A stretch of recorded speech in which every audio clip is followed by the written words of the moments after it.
नमस्कार मित्रांनो, आज आपण बनवणार आहोत अशी एक पारंपरिक आणि स्वादिष्ट रेसिपी जी खाल्ल्यानंतर कारलं आवडत नाही असं म्हणणारेही तिचे चाहते बनतील. आजची आपली खास रेसिपी आहे खमंग आणि मसालेदार भरलेली कारली. सर्वप्रथम आपण ताजी आणि मध्यम आकाराची कारली निवडून स्वच्छ धुवून घेऊया.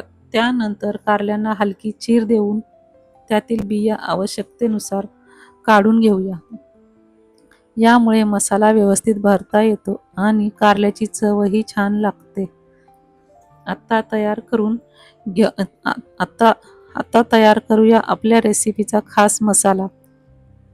यासाठी जिरे, धने, बडीशेप आणि इत्यादी मसाले मंद आचेवर भाजून घेऊया.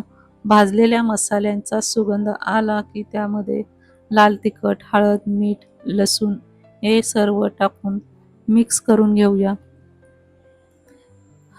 हे आता सर्व मसाला मिक्स करून घेऊया. इकडे मी 4-5 कारली घेतलेली आहे त्याची साल काढून.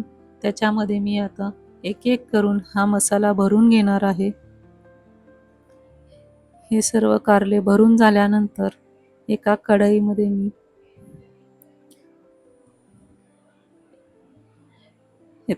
तयार आहे हा आपला मसाला भरून कारली भरलेली. आता एका कढईमध्ये 2 चमचे तेल टाकूया.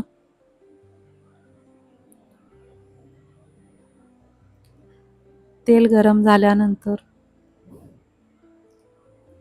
त्यामध्ये भरलेली कारली ठेवून मंद आचेवर झाकण ठेवून सर्व बाजूनी व्यवस्थित शिजवून घेऊया. मध्ये मध्ये हलक्या हाताने फिरवत राहूया जेणेकरून ती सर्व बाजूनी समान भाजली जातील. हे बघा मस्त असे भाजलेले आहेत एका बाजूनी. काही मिनिटानंतर कारल्याचा रंग सुंदर सोनेरी होईल आणि मसाल्याचा खमंग सुगंध येईल. मस्त अशी तयार आहे गरमागरम पोळी